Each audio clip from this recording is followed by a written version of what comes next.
often it's hard to admit to yourself the things that are holding you back. I was feeling confused why I didn't want to, fight for a job, to fight for a role in a movie, or why I wasn't passionate. And I realized that I needed to change and rediscover my passion. What is the single most important ingredient for an extraordinary life? I mean life on your terms, a life of fulfillment, a life of meaning. I believe the answer is hunger. People ask me all the time, Tony, you work with some of the most successful people in the world in sports, entertainment, and business. What is it they all have in common? What is that magical force? It's insatiable hunger, that desire to do more, to be more, to give more, to create more. Someone who will not settle for less than they can be, less than they can give. That is power that you feel an energy from. That energy is this drive, and this drive is hunger. Now, what does it sometimes is you hit a threshold. I know that's what it was for me. Found myself in this 400 square foot bachelor apartment. A friend knocks on the door I've not seen in years. I got a nice big beer belly, 38 pounds heavier than I am now, scraggly beard, embarrassed out of my mind, not able to pay my rent. Finally, something I hit this edge where it's like, I know who I am as a man, mentally, emotionally, spiritually, financially, psychologically. It's so much more than I'm demonstrating. It's something clicked.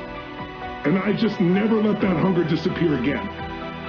It's not just hunger to lose weight so you can make it to, into a bathing suit for the summer or something. It's hunger for something greater than yourself. If you got a hunger to serve something greater than yourself, you'll never hurt for energy. You'll never hurt for excitement. You'll never hurt for the drive or the ability to push yourself through limitations, because we'll all do more for others we love than we'll ever do for ourselves. I'm sure if you have children, you know this to be true. You'll do more for them than you do for yourself. That's the beauty of being human.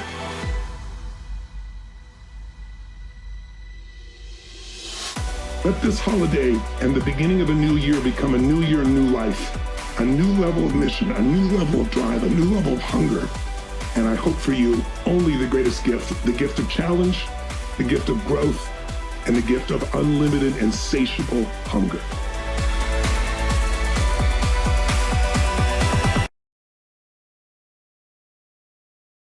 Today we're going to talk about an invisible force that controls the quality of everything in your life. And yet, when we say the words, it may sound esoteric.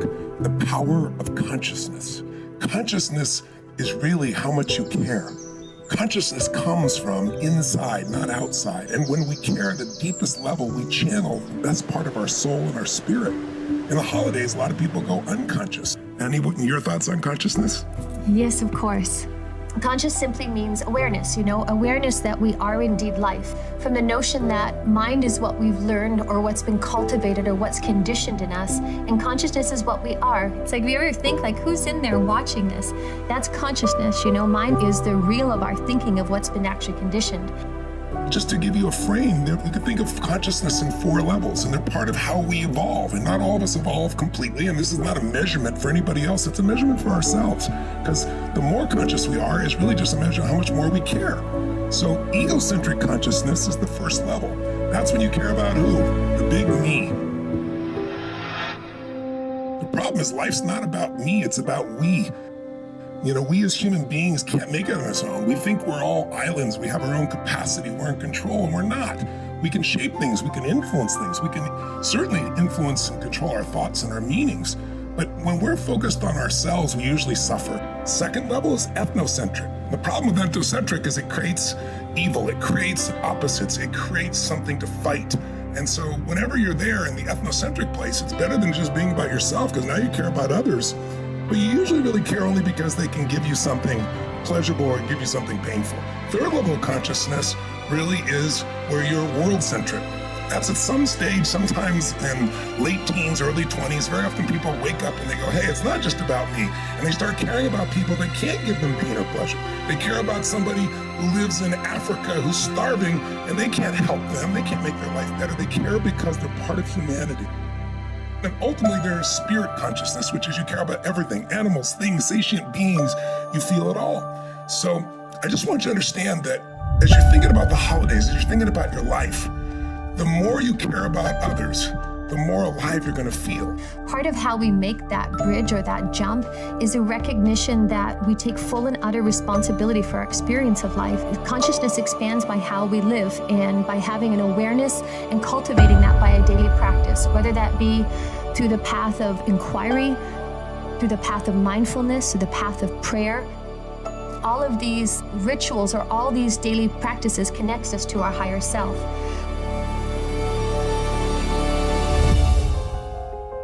We'll all do more for others than we'd ever do for ourselves. I'm sure you do more for your children if you have them than you would for yourself or for your loved one. That's part of the beauty of humanity. That's what makes us human. That's what creates what we're proud of. So condition the notion of mind to be used as a tool, and consciousness is a notion to be experienced. And life certainly does indeed have its challenges and what most of us would consider problems. But when we expand our awareness beyond the problem itself, we have the gift of seeing a higher truth.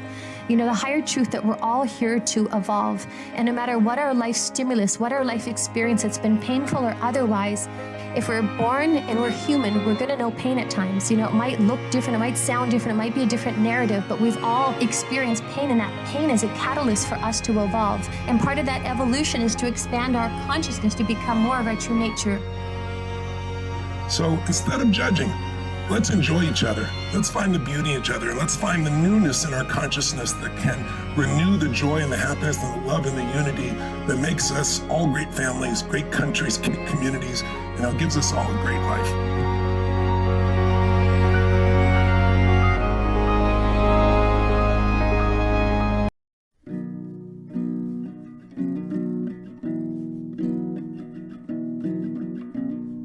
There are 7 billion people on the planet, and we're all on different paths. Namaste. Some of us are on the road to being financially successful, and some of us are looking for the perfect relationship. Others seek a specific place to live. But in reality, we're all looking for the same thing. We all want happiness, Ananda, so that we can find contentment, Santosha. In yoga, they say we are spiritual beings having a material experience, and not the other way around. That we are pure spirit or soul inhabiting a temporary material body. So we tend to think material objects will fill that gap, hole, lacuna, or missing piece in our lives. We want to fill that void with cars, money, possessions, etc., in the hopes that we will cure our emptiness. It isn't until we realize that we are spiritual beings and the only thing that can satisfy the soul is to put it in a natural environment of being spiritual through meditation, reflection, and sacred activities. No one wants to be fake, everyone wants to be real. But in our modern Western society, it's hard to not to be superficial. How do we become real? How do we become genuine? We have to work from the inside out and not the outside in. It is imperative that we seek the profound ontological, metaphysical questions of life, of who we are, what our purpose is, and why do we exist, and to seek out the answers. This will help us become the person we strive for, to become genuine, and to find our destiny. We think the physical poses are intense or difficult, but that is only a small hill compared to the mountain of having to climb over your false ego, bad habits, and things we need to change. All the internal struggles and changes that we need to address in order to be truly happy. Yoga is a lifestyle, not just an hour on a rubber mat. It is physical, dietary, philosophical, and unifying.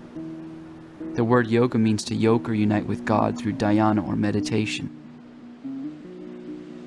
In reality, the poses were created to open the body, tone the muscles, so that you could sit for long periods of time without having to dwell on a stiff back, a kink in your neck, or congestion in your thought process, so that you're free to explore the deeper, soulful questions of life and are able to relink with your eternal soulmate. The question is not how do we find the meaning of life, but rather, when are we going to start looking? Now, pay attention, because I'm about to tell you the secret to life.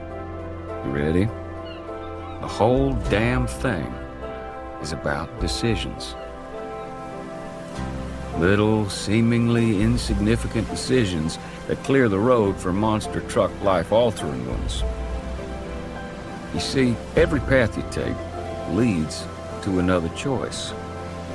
And some choices could change everything. Every damn moment of the rest of your life hangs on it. And boy, do I got a choice I gotta make.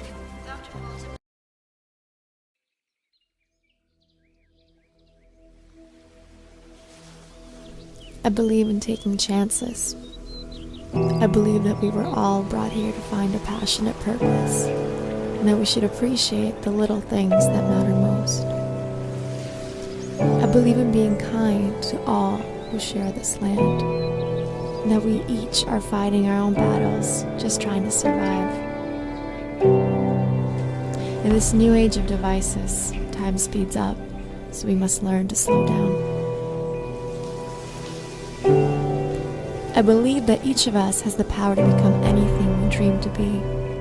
I believe this is not an easy journey, but I believe in you, and you believe in me. I believe we are all still children, but we were told to grow up, that our 100 years isn't even a scratch, and maybe life shouldn't be taken so seriously. If we open up to possibility, dreams can't always come true. I believe in watching sunsets, and in naming stars, and in thinking about this existence as a transient system that we are only a small part of. It's like a bubble or a fog, one day forgotten. This is the beautiful nothingness. Maybe every day counts. Every decision we make, we can become better versions of ourselves. I believe our choices today will define our tomorrow, individually and as a planet. I believe in falling in love with ourselves and with you, looking past the faults, insecurities, and in seeing the universe together as our beautiful creation. It's up to us how we choose to see it. It's our perception which becomes our reality. I believe in following your heart, no matter how much resistance we meet. I believe we each have the strength in us to evolve, that we are all beautiful, that we can do anything, and that the power of one is enough to change the course. I believe in you.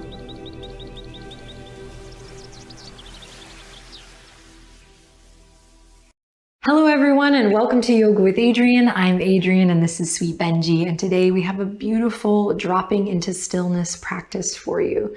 So whilst I know we're all trying to get the most out of our valuable time and make the most out of our valuable energy, what if it were so valuable for us to pause and learn how to drop into stillness in this fast-paced world?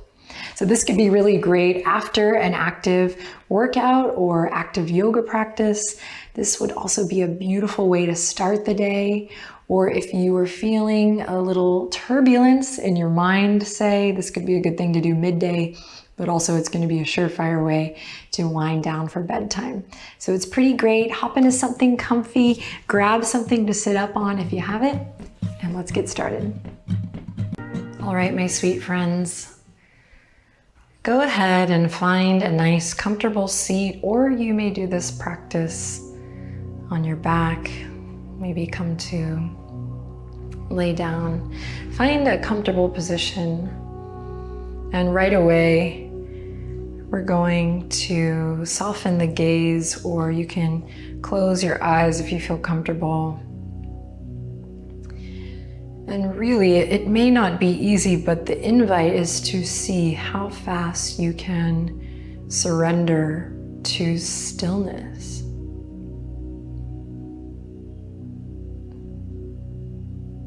Thank you for joining me and Benji for this practice. Again, the invitation is to see how fast you can surrender to stillness. So whether you chose to lie down or to find a comfortable upright position, settle in and begin to just notice your breath. Dropping into stillness is a process that, with practice, like anything, it can be finessed. It can become more familiar, perhaps more readily available, a powerful tool in this day and age.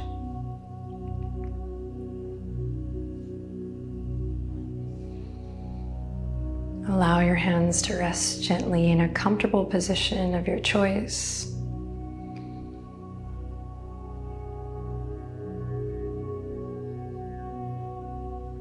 And if there's any area of your body that might be gripping or holding, perhaps in the limbs, or in the shoulders or the hips,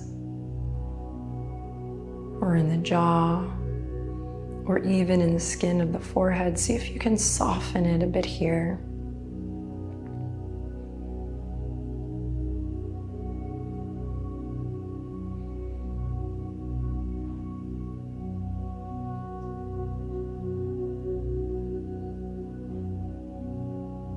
And just noticing again the natural ebb and flow of your breath. You don't have to force anything or do anything besides bring your awareness to it. Again, seeing dropping into stillness as a process, an action. And it doesn't necessarily happen immediately, but it will happen if you continue to focus your awareness on simply noticing, just observing your breath, observing how you feel. Maybe you're particularly fidgety today and you think maybe this wasn't the right practice to select. We'll trust that you're here for a reason. And you might begin to gently deepen your breath just naturally by bringing your focus and awareness to it. But if it doesn't happen kind of naturally and it doesn't feel good, you don't have to force it today. Just seeing every natural inhale as an opportunity to check in.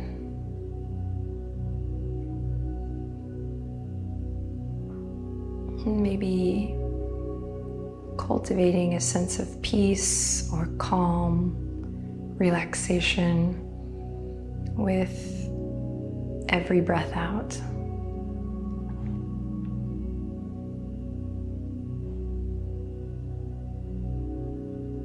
So essentially, with every breath in, you're just accepting your beautiful self, who you are and where you are today. And with every exhale, you're willing and open to inviting in a sense of calm, of peace, and of relaxation.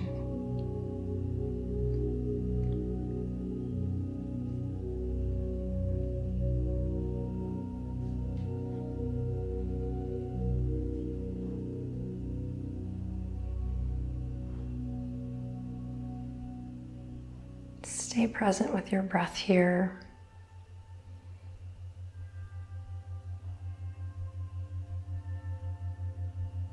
And when you're ready,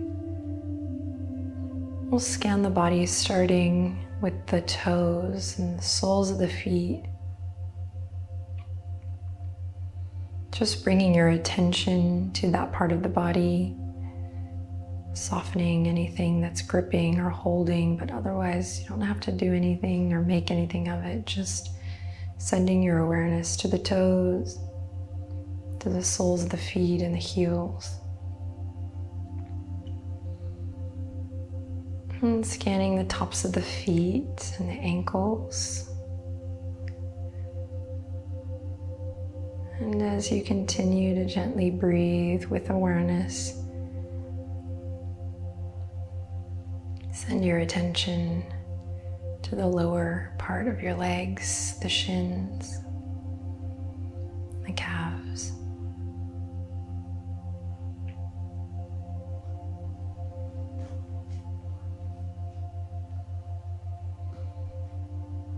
And then up through the knees, in the front of the knee, the sides, the back of the knee.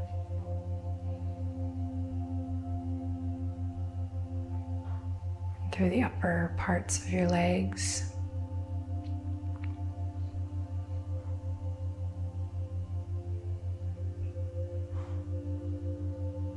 The thighs, the top of the thigh, the back of the thighs, the outer edges, and the inner thigh.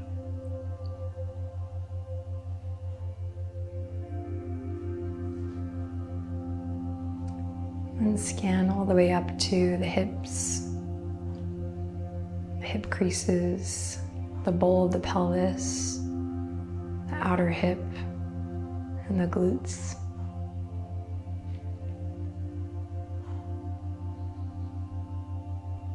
And just nice, easy inhalations here, observing.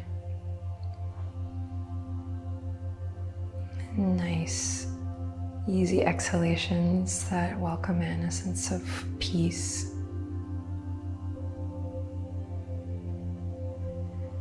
Now travel up through the waist, the lower back, the tailbone and sacrum. With love, wrap around the low belly, the front body, your center, your core, the side bodies. Travel up the spine and send attention and awareness to the back, the low back, mid back, around to your ribs and all the way up through your heart space, the chest, the upper back, relax your shoulders as you draw awareness to your arms, fingers soft, hands heavy, the lower part of your arms, the elbows, the upper arm bones, shoulders again relax.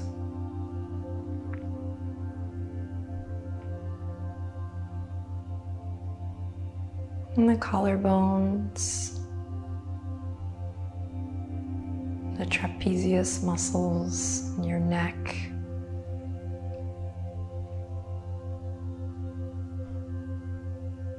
the back of the head, the jawline, and travel all the way up through the skull, relaxing the skin of the face, the brow, and bringing your awareness all the way up to the crown of your head, the tippy tip top of your head.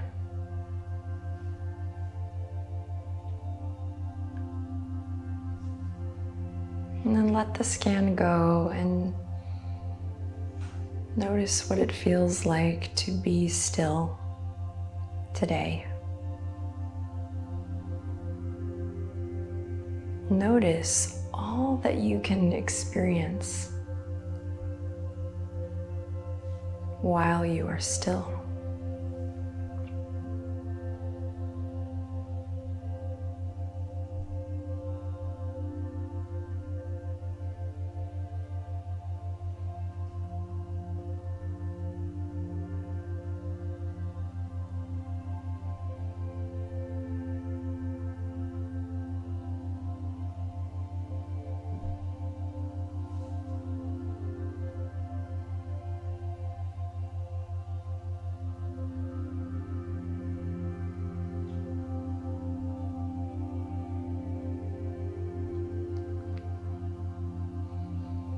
Relax your tongue and your mouth.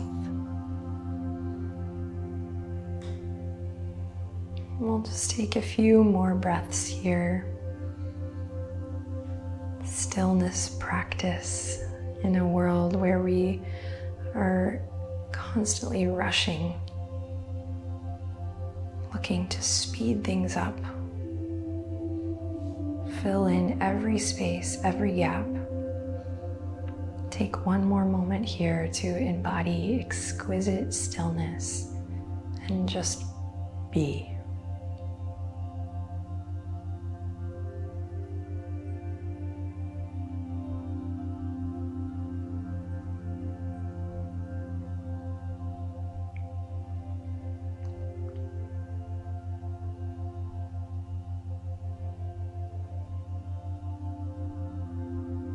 Now, one last time here together. We'll gently deepen the breath. And this time, let a big inhale and a long exhale activate some movement in your fingers. Maybe you bat the eyelashes, gently open, but keep your gaze down, soft. Then we'll bring the palms together and all the way up to your heart space, and you just might even press your thumbs against your chest here. Feel the warmth between your two palms, or the potential warmth between your two palms, or the potential warmth of your thumbs on your chest. You might even feel your heartbeat here. And I'd like to just give thanks, and I invite you to join me if you feel pulled to just have a moment of gratitude for slowing down, for welcoming in a sense of inner peace. And I do believe that when we take the time to be still, we are taking the time to know and understand ourselves better. So thank you for sharing this practice with me. To more stillness practices in our modern day world. If you don't have time for this full video, just know you can always plant your feet or just take a moment anytime, anywhere to pause, notice your breath, and find stillness. Thank you so much. Take good care. Namaste.